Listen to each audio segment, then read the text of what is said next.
Hay un pasaje en el libro, en la carta, perdón, a los Romanos, en el Nuevo Testamento. Hay un pasaje en el capítulo 8 y el versículo 11. Es un versículo que está dentro de un pasaje muy, muy interesante y que yo quisiera que reflexionáramos en esta mañana acerca de esto. El título de esta predicación se llama Vivificados por el Espíritu Santo. Vivificados por el Espíritu Santo. Les doy un momentito para que vayan conmigo a esta parte de la escritura del capítulo 8 de Romanos y versículo 11. Muy bien. Dice la escritura, y si aquel que levantó a Jesús, que levantó de los muertos a Jesús, mora en vosotros, el que levantó de los muertos a Cristo, Jesús, vivificará también vuestros cuerpos mortales por su Espíritu que mora en vosotros. Otra vez lo voy a leer. Y si el Espíritu de aquel que levantó de los muertos a Jesús mora en vosotros, el que levantó de los muertos a Cristo Jesús vivificará también vuestros cuerpos mortales por su Espíritu que mora en vosotros. Hemos orado ya y comienza a crearse un ambiente del Espíritu cuando leemos su palabra. Parece, hermanos amados, parece que hay una necesidad generalizada, latente, que requiere ser urgentemente atendida en la vida de todas las personas, en la vida de todos los seres humanos. Hay una necesidad que todos tenemos y que requiere una atención urgente, urgente. Si usted se fija bien, rápidamente nos damos cuenta de que los grandes conflictos del mundo, de las naciones, de los reinos, de los pueblos, y los grandes conflictos domésticos de nuestras familias, de nuestra comunidad, nacen de desacuerdos, nacen de situaciones que tienen que ver con la naturaleza del ser humano, con nuestra natural forma de ser como personas. Por ahí hay un dicho que dice que cada cabeza es un mundo, ¿es cierto? Y tiene mucho de verdad. Somos diferentes, razonamos y concluimos de manera muy distinta cada uno de nosotros como seres humanos.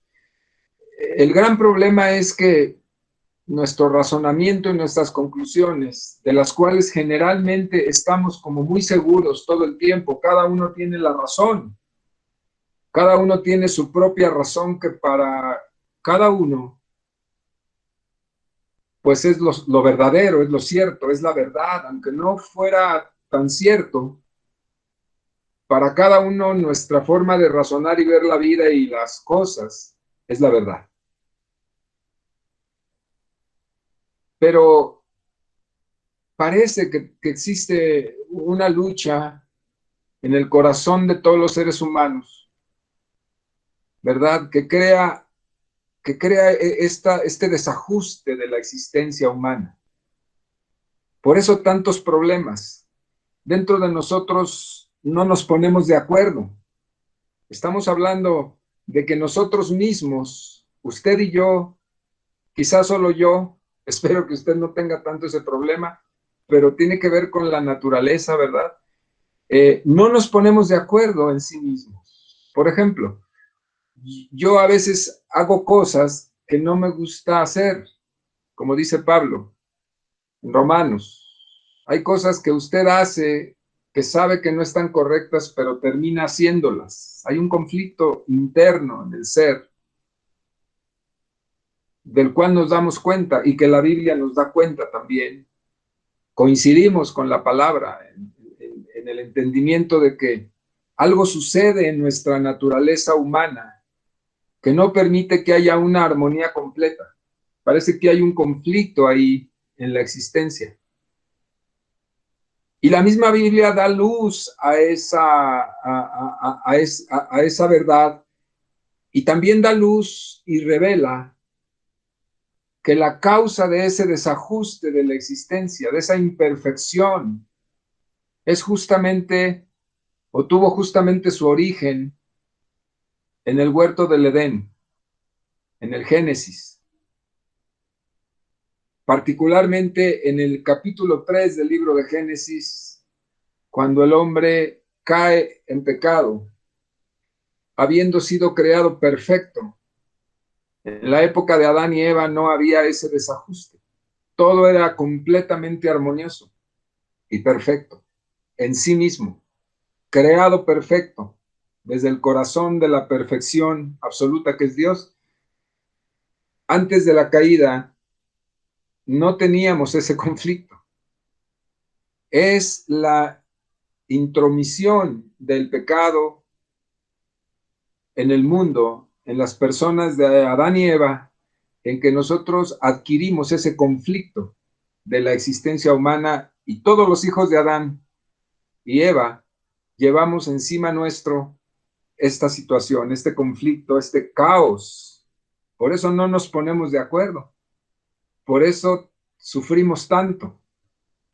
Por eso hay tanta injusticia en la humanidad, tanta desigualdad en la humanidad. Póngase a pensar usted mismo, ¿cuál es el origen de sus más grandes problemas? La discrepancia que hay entre su propio criterio y el de su esposo o esposa o el de las personas con las que usted convive, esa discrepancia que hay, esa falta de armonía que hay en mucha gente, son justamente la causa de nuestros grandes conflictos, de nuestros grandes problemas. Si no discrepáramos, si fuéramos más armónicos, si estuviéramos más integrados al resto de la naturaleza que es en sí misma perfecta, no existirían estas terribles situaciones por las que pasamos y por las cuales sufrimos mucho. El gran mal que hay en la naturaleza del hombre a causa del pecado, de la caída, se manifiesta de mil maneras que vamos a estar dando cuenta no como un objetivo central, sino que vamos a estar mencionando de esas manifestaciones a lo largo de esta consideración de la palabra de Dios. Entonces, decíamos que existe una lucha en el corazón de todo ser humano. El conflicto está en el corazón de cada individuo. Es la dialéctica de la existencia natural después de la caída del hombre en el Edén. Hay dos fuerzas interiores o internas en nuestro ser que se contraponen una a la otra. Y el resultado de esa lucha define la vida de cada persona. Me explico mejor. Dentro de nosotros, como bien lo define y como bien lo ilustra con sus palabras el apóstol Pedro, hay una confrontación entre lo que es correcto e incorrecto, entre el deseo de hacer el bien y el deseo de hacer el mal. Y dependiendo de quién vence, es la calidad de persona que somos cada uno de nosotros. ¿Se ha dado cuenta de eso? Es una realidad. Usted es como es, yo soy como soy, y así se nos conoce, y así actuamos y vivimos como resultado de quien haya ganado dentro de nosotros. Si gana lo bueno, si gana lo que es correcto, seremos personas sanas, más correctas, no perfectas, ¿verdad?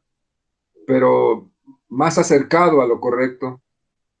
Pero si frecuentemente dentro de nosotros, en esa pugna interna, gana lo que no es correcto, lo que no es bueno, la parte no buena de nuestro interior, pues así nos manifestamos, así hablamos, así pensamos, así hablamos, así actuamos y así se nos conoce.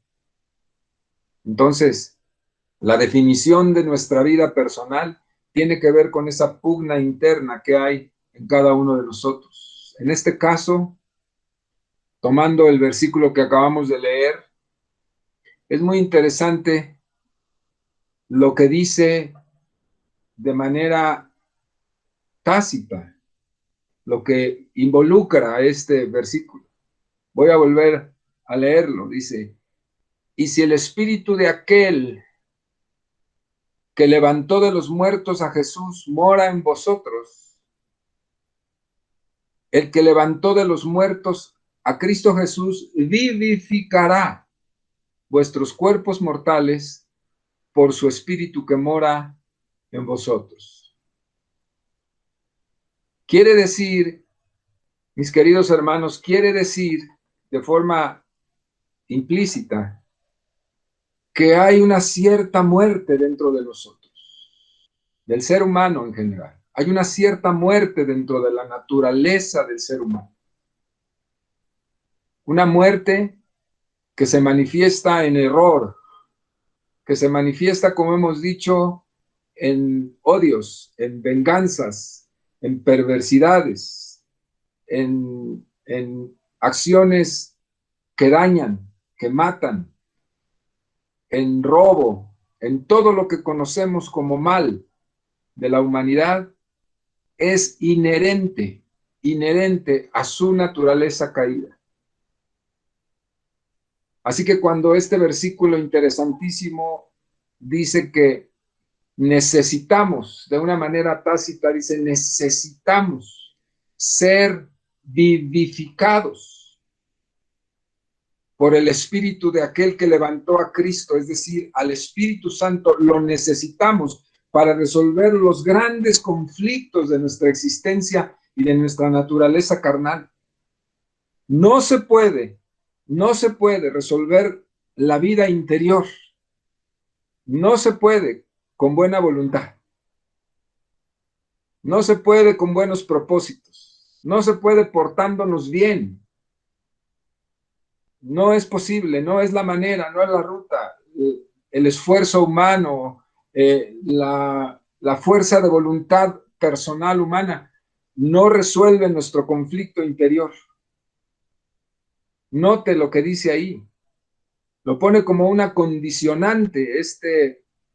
En este versículo el apóstol Pablo dice, y si el espíritu de aquel que levantó de los muertos mora en vosotros. Quiere decir que si el Espíritu Santo que levantó a Cristo no mora en nosotros, no hay manera de salir de esa condición de muerte en nuestras vidas. La condición de muerte como la condición de vida de una persona, en la esencia de una vida de una persona, se manifiesta siempre de manera inequívoca y muy clara para los ojos de todos. Cuando una persona está muerta interiormente, se le nota, aunque tenga religión, aunque conozca la Biblia, aunque vaya a la iglesia los domingos y los jueves y los martes, aunque pertenezca a un grupo de una iglesia cristiana, qué decir de los que no tienen esto, pero aún de los que pueden tener todos estos elementos en su vida, aunque profesen, cuando hay muerte dentro de una vida, a pesar de tener todos estos elementos que acabo de mencionar, se nota mucho, se nota claramente, se nota en la mirada, se nota en las palabras, se nota en las acciones, se nota una vida llena de temor, una vida llena de confusión, de duda, que no sabe si va o viene, si decide o no decide. Vidas mecánicas, puramente mecánicas. No hay vida de Dios, no hay vida de Dios. Por eso el versículo es interesantísimo. Dice que la condición para que haya vida de Dios, y ahorita vamos a analizar esto, dice que la condición para que haya vida de Dios en cada uno de nosotros es que el Espíritu Santo more dentro de nuestro ser, en nuestro cuerpo, en nuestra vida. Vamos a analizar un poquito esto. Vamos a analizar dos palabras fundamentales para desmenuzar el contenido tremendo de este pasaje. Antes de analizar dos palabras que son claves, quiero decirle que el contexto temático inmediato de este pasaje, del capítulo 8 y del capítulo 7 de Romanos, está hablando el apóstol Pablo acerca de la obra redentora de Cristo, quien venció a la muerte y venció la naturaleza de pecado en el hombre y que nos redimió. Es decir, está hablando de la obra planeada de Dios desde el principio en el plan eterno de Dios. Cómo vino a consumarse. Él está explicando a los romanos, a los creyentes romanos, cómo vino a consumarse la obra salvífica de Cristo en la tierra y cómo logró la redención completa, logró a través de su obra perfecta en la cruz del Calvario, cómo el Señor Jesús logró redimirnos de la miseria de esta muerte que nos gobernó toda la vida y a la cual estábamos sujetos, la cual se enseñoreaba de nosotros y era nuestro Señor, como dice el Señor Jesús. Estábamos sujetos a servidumbre y la muerte y el pecado eran nuestro Señor. No era Cristo. No era Cristo. Entonces, ese es el contexto. Está definiendo, está desglosando de una manera magistral ahí el apóstol Pablo. Y llega al versículo 1 del capítulo 8 y expone cómo el resultado de aquella obra perfecta nos benefició de una manera maravillosa, que lo vamos a ver aquí enseguida. Pero el centro del mensaje, el centro que yo quiero comunicarles a ustedes es este versículo que está hasta el 11, ¿verdad? Del capítulo 8. Que hay una realidad que es vigente, está todavía latente y más viva que nunca. Que el Espíritu Santo de Dios ha venido a morar en cada uno de nosotros. Y quiero analizar esta primera palabra. La palabra morar, que significa en nuestro propio idioma habitar, viene de una palabra griega derivada del sánscrito, pero en lo griego es oikeo, una palabra que define hacer casa, se define como hacer casa en el creyente, habitar, morar. Y es muy rico entender el sentido de morar, porque si usted y yo no creemos, no entendemos lo que significa que el Espíritu Santo mora en nosotros, no podremos tener identidad y caminar hacia la vivificación. Usted y yo necesitamos ser vivificados permanentemente por el Espíritu Santo, pero la condición de ser vivificado es que el Espíritu Santo esté en usted y esté en mí. Si el Espíritu Santo no tiene lugar dentro de mi vida, dentro de mi corazón, no hay manera en que yo pueda abandonar mi naturaleza caída, mi naturaleza pecaminosa, mi naturaleza con la que batallo todo el tiempo y la cual no puedo vencer por mucha buena voluntad que yo tenga. Quiero portarme bien, pero Dios no nos llamó a portarnos bien. Dios nos llamó a ser transformados desde el interior por su poder. El hombre por sí mismo, deje de engañarse, mi hermano, si usted lo ha hecho. El hombre no cambia. Carlos Escamilla dice una frase que me da mucha risa. Tiene mucho de verdad. Dice, pastor, hay maderas que ya no agarran el barniz. Ya no lo agarrarán. Me da mucha risa. Y aunque parece contradecir lo que predicamos, en un sentido tiene mucha razón. Siempre y cuando estemos hablando del esfuerzo humano tratando de corregir los errores de toda una vida. Quiero ser más claro en este punto, mi hermano.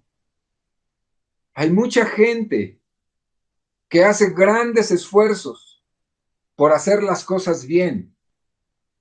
En su intuición intelectual de lo que es bueno y malo, se esfuerza por hacer las cosas bien, por ser buenas personas, por tener buenos hijos, y finca en ese esfuerzo méritos que a Dios no le interesan, ni le sirven. Es más, Dios los aborrece, porque todo lo que es esfuerzo humano, que no es de fe, no es de Dios. Qué interesante que algo que a nuestros ojos parece bueno, resulta ser pecado. El esfuerzo humano sin Dios es pecado, porque se finca en la soberbia personal. Yo puedo, no necesito a Dios, yo puedo, como yo digo, como yo ordeno, como yo creo que son las cosas. Entonces, en ese momento excluye a Dios. El hombre por sí solo no puede, no tiene recursos, los recursos correctos para transformar una vida y pasarla de muerte a vida. Por eso, el énfasis, y si el Espíritu,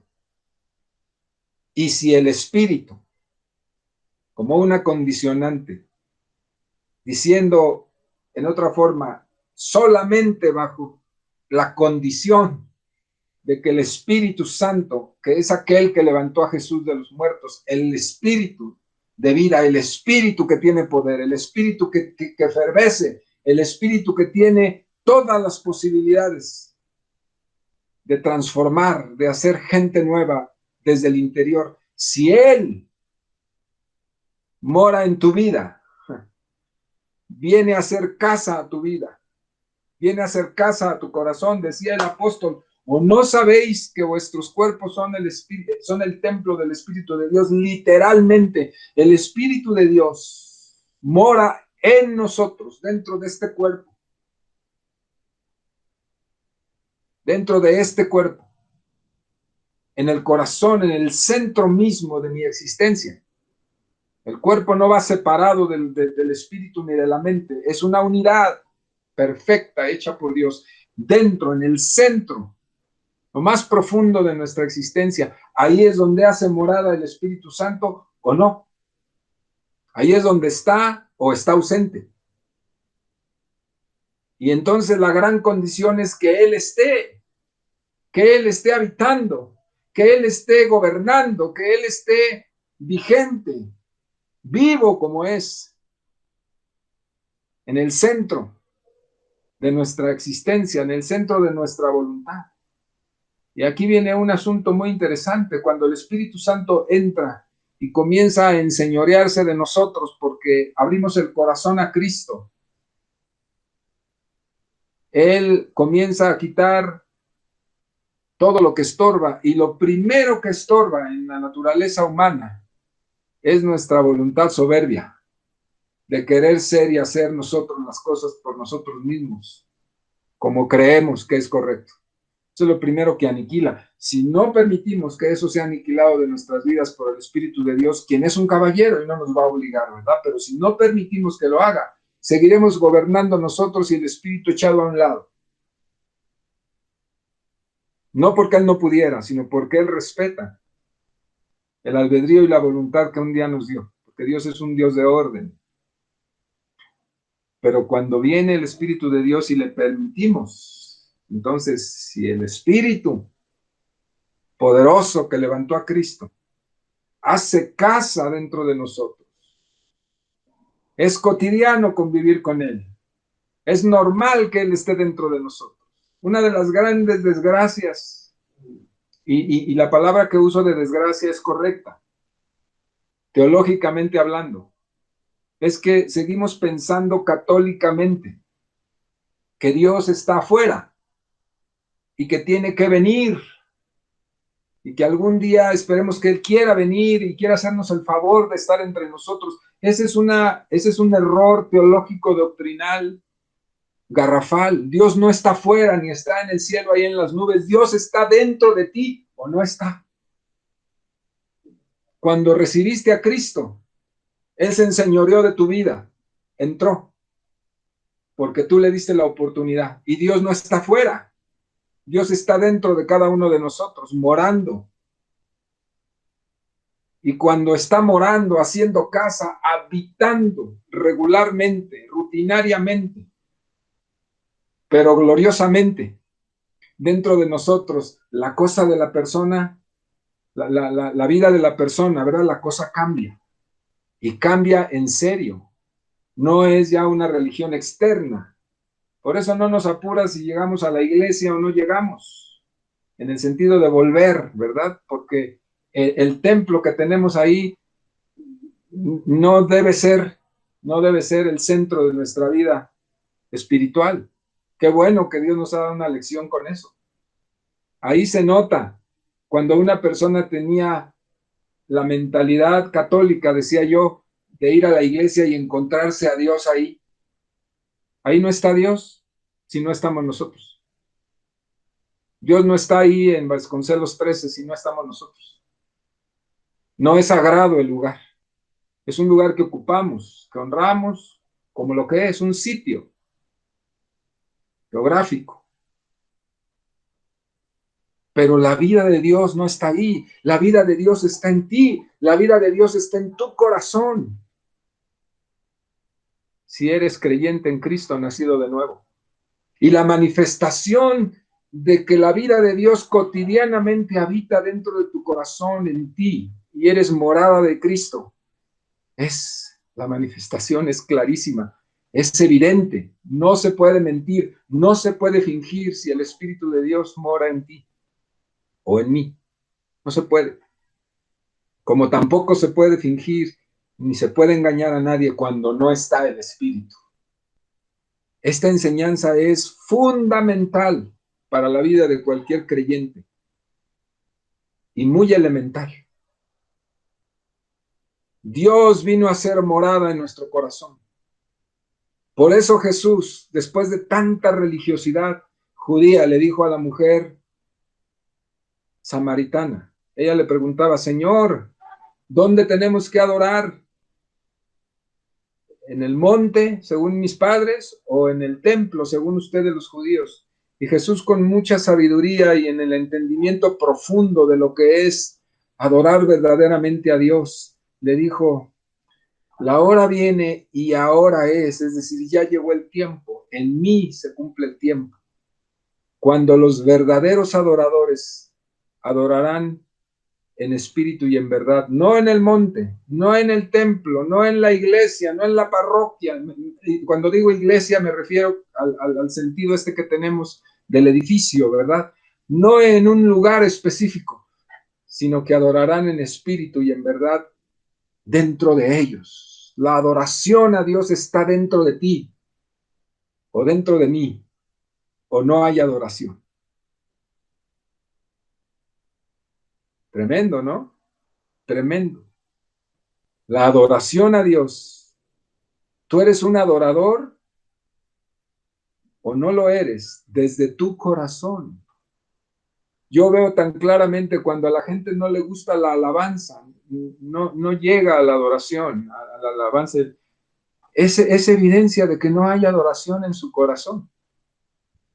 Un adorador que efervece porque el Espíritu de Dios mora en él, oye una alabanza, un canto, y se conecta inmediatamente. Anhela esas cosas, porque desde su corazón ya está la adoración, por cuanto el Espíritu Santo está dentro de él, y doblegamos nuestro ser adorándolo, porque él está habitando dentro de nosotros, en medio de nosotros. Por eso también se entiende que cuando el Espíritu Santo de Dios está dentro de nosotros, Jesús dijo, no busquen en ningún lado el reino de los cielos, ni se pregunten dónde es en algún lugar, es en algún territorio de la tierra, ¿dónde está el reino de los cielos? Jesús les dijo, el reino de los cielos está entre vosotros y en vosotros. El reino de los cielos está dentro de nosotros. Nuestras acciones manifiestan el reino de los cielos cuando somos generosos, cuando somos respetuosos, cuando honramos, cuando amamos. Estoy explicando. Si nosotros no manifestamos a través de esas acciones el reino de los cielos que está dentro de nosotros en la persona del Espíritu Santo, de Cristo, no hay reino de los cielos, no hay reino de Dios. Nosotros, por lo menos en esta tierra, nosotros somos la manifestación del reino de Dios. Cada vez que yo te miro y veo cómo eres, mi querido hermano, hermana, que amas, que eres misericordiosa, que eres perdonadora, que eres manso, que eres generoso, estoy viendo el reino de Dios. Estoy viendo el reino de Dios. Espero que algo del reino de Dios puedas ver en mí. Y así cada uno de nosotros, al mirarnos los unos a los otros, los nacidos de nuevo, los que tenemos el Espíritu de Cristo dentro de nosotros, estamos manifestando el reino de Dios a través de nuestras palabras, pero a través de nuestras acciones también. Porque el Espíritu de Dios mora en nosotros. Es el resultado de su presencia dentro de mí y dentro de ti. ¿Te parece importante, interesante? Lo es. Es fundamental, fundamental. Dios está dentro. Dios está dentro. Cierra tus ojos un momento, por favor, y piénsalo. Dios está dentro de ti, en tu corazón, desde el día en que se lo abriste para recibirle. Dios está dentro de ti y la manifestación del reino no se deja esperar en tu persona. Dios es luz, está dentro de nosotros, por eso alumbramos. Jesús dijo, vosotros sois la luz del mundo, porque Él está dentro de nosotros. No brillamos, somos como la luna, ¿no? No tenemos luz propia. Él es el sol de justicia, Él es un sol que tiene luz propia, pero nosotros reflejamos su luz. Qué ejemplo tan bonito. Tenemos luz porque la luz de Él está dentro de nosotros. Por eso somos la luz de este mundo que está oscuro. Así que si el Espíritu mora en vosotros, dice el apóstol, el que levantó de los muertos a Cristo Jesús, vivificará. Ahí está otra palabra que quiero analizar, central de este pasaje, de este versículo. Vivificar viene de sopieo, una palabra griega, sopieo. Sopieo significa dar vida. Quiere decir que si el Espíritu de Dios está dentro de mí, me dará vida. Me dará vida. De estar muerto, manifiestamente muerto, claramente muerto, evidentemente muerto. Él viene y me da vida. Eso significa, de estar muerto, pasarme a un estado de vida. Me da Zoe. No es cualquier vida. No es cualquier vida. No es la vida humana, la vida biológica. Es la vida Zoe. Zoe es otra palabra griega, Zoe, que es la vida de Dios. Es la vida esencial de Dios, Zoe. Es dar vida como la que Dios tiene. Es profundo esto. Dios tiene vida, Él es en esencia vida. Él sopló de su vida para que los seres vivientes tuvieran animación. Pero cuando el Espíritu de Dios está dentro de nosotros, produce vida, Zoe, vida de la naturaleza, de la vida de Dios, como la que Dios tiene. Zoe es aquello que el Padre tiene en sí mismo, la vida, y que dio al Hijo cuando se encarnó, para que tuviera esa forma de vida, esa calidad de vida, Zoe, vida verdadera, vida abundante, vida en sí mismo, como dice Juan 5:26. Y entonces esa vida fue manifestada por Jesús al mundo, una vida que el mundo no conocía. El mundo solamente vivía en la vida biológica, en la vida mental, intelectual, humana, pero Cristo vino a traer una forma de vida distinta, la vida de Dios. La manifestó, vaya Juan 5:26, ahí en la Biblia, vayamos juntos, Juan 5:26.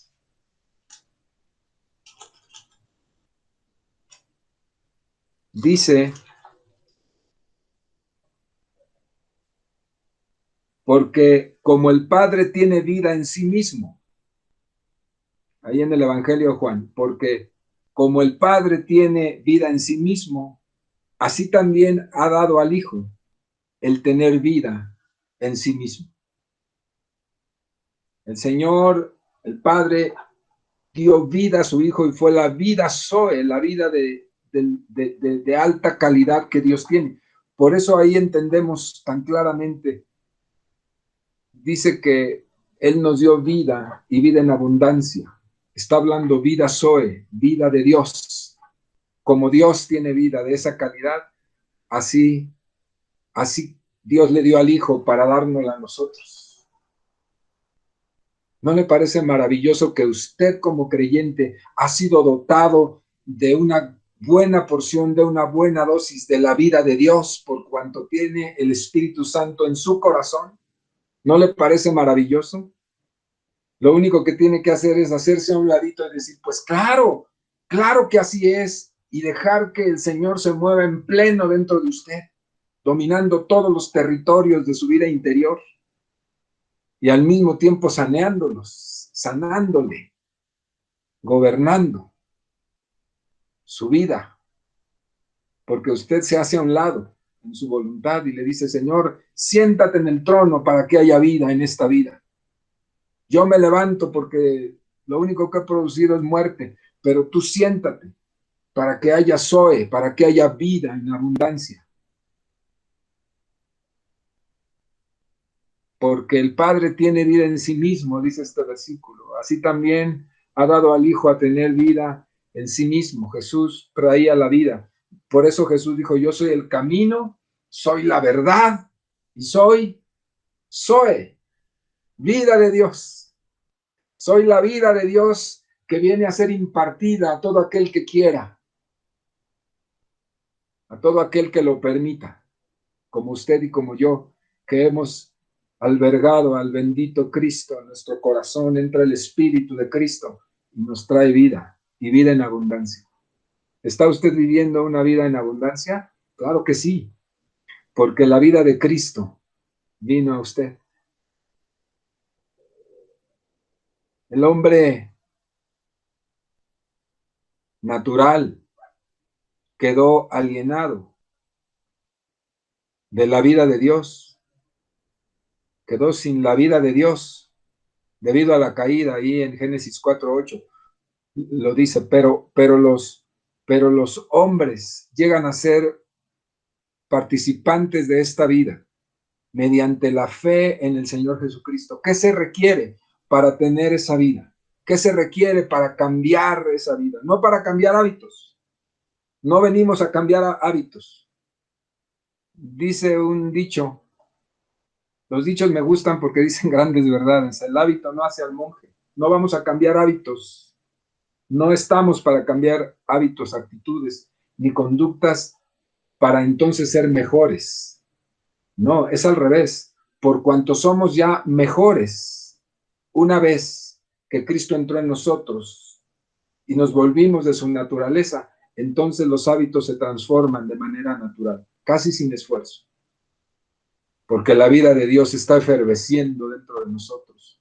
Porque el Espíritu de Dios nos ha vivificado, estando muertos en nuestros delitos y pecados, nos dio vida, porque mora en nosotros. Por eso Cristo es designado como la vida del creyente, según Colosenses 3:4. Cristo es la vida del creyente, Él es nuestra vida. Él es el pan que descendió del cielo, es el pan de vida. Es nuestra vida, Cristo. Él es el centro de todo, de nuestro ser. Si nosotros renunciamos a Cristo, si nosotros negásemos a Cristo, no hay nada, quedamos vacíos. Otra vez en la confusión, otra vez fuera de foco, otra vez muertos en nuestros delitos y pecados. Cristo es el centro de nuestra vida.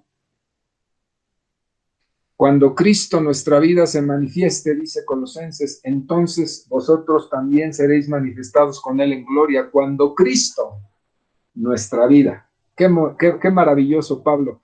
¿Cómo lo dice? Cristo, nuestra vida. Él es.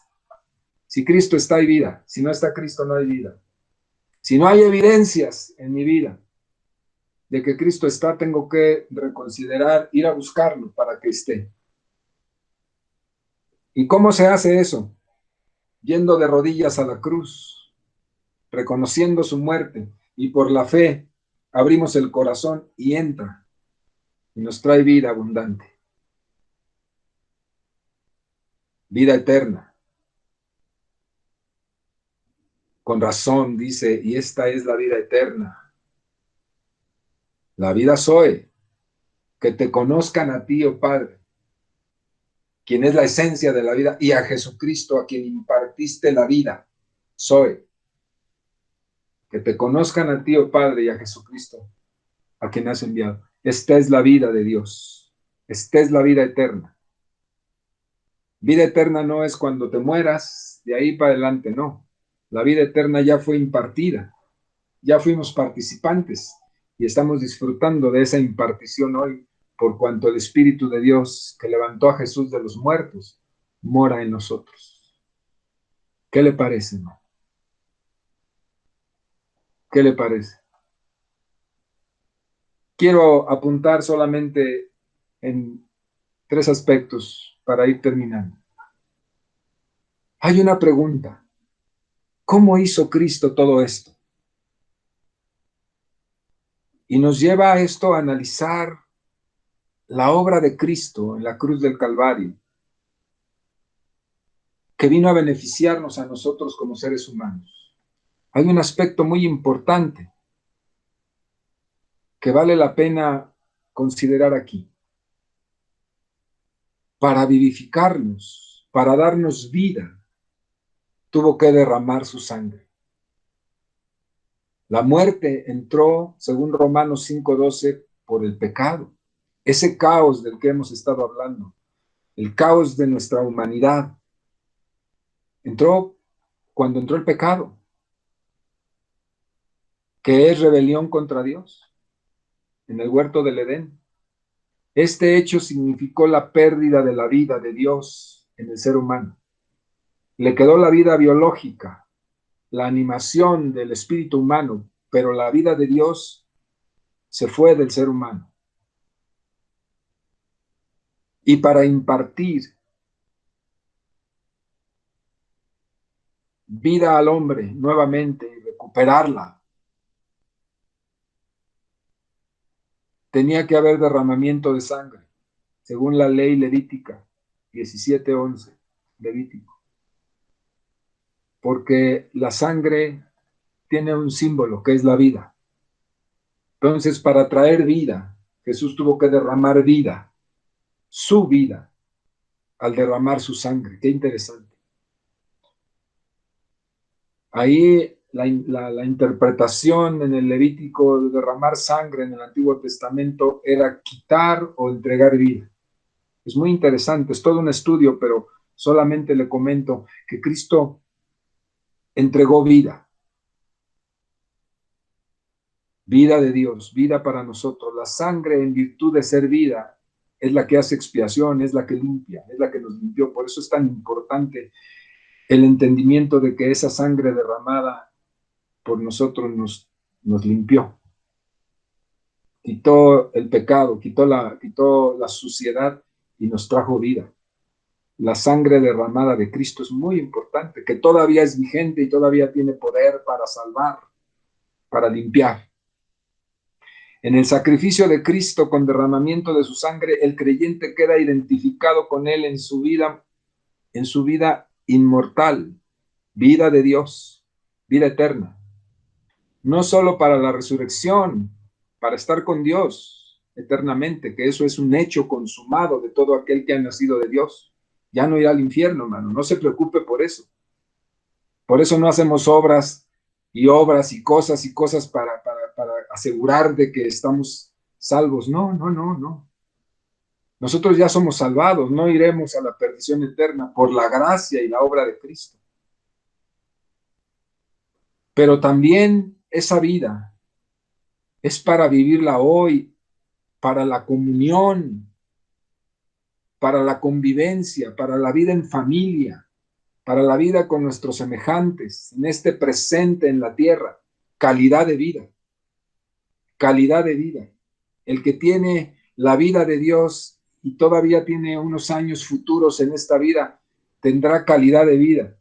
Usted y yo somos llamados, debemos estar viviendo una buena calidad de vida personal, en paz con nosotros mismos, en armonía con nosotros mismos. Tenemos fiesta dentro del corazón, tenemos una fiesta permanente, un jubileo permanente, porque Dios está dentro de nosotros. Por eso vivimos armónicos, por eso hemos sido sanados. Llegamos aquí tronados, llegamos terribles, pero la presencia del Espíritu Santo sanó todo dentro de nosotros y hay una fiesta permanente, por eso estamos tranquilos, en paz, en gozo, en medio de las tormentas externas, no se nos acaba la fiesta, porque el Señor está dentro de nosotros. Nos sanó. Y por supuesto que el ambiente que creamos, la gente sana, la gente limpia de Cristo, ¿verdad? El ambiente que creamos para con nuestra esposa, para con nuestros hijos en la casa, es un ambiente bien sano, como el que usted tiene en su casa. Yo sé que usted tiene un ambiente bien sano en su casa, que transmite el amor de Dios por cuanto vive dentro de usted. Hay un fuego de Dios dentro de usted. ¿Sabe cómo se llama eso? Avivamiento. Se llama vivificación. ¿Va entendiendo lo que significa avivar? Estamos pidiendo un avivamiento, pues usted podría ya considerarse dentro de un avivamiento si el Espíritu de Dios, si el Espíritu de Cristo que levantó de los muertos al Señor Jesús mora en usted. Vivificados desde que Cristo llegó a nuestra vida. ¿Me gusta esto? A mí me gusta mucho. No es solo para el tiempo de la resurrección que nos vamos a levantar en Cristo, sino para este presente. Hombres y mujeres vivificados por la vida de Dios que está en su corazón. Otro punto es que al darnos su vida, nos satisface y nos completa el Señor como personas.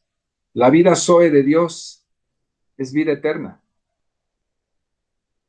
Jesús dijo, yo soy el pan de vida, ahí en Juan 6:35. El que a mí viene, nunca, nunca tendrá hambre. Y el que en mí cree, no tendrá sed jamás. El que me posee, el que me tiene dentro de él, ni sed ni hambre.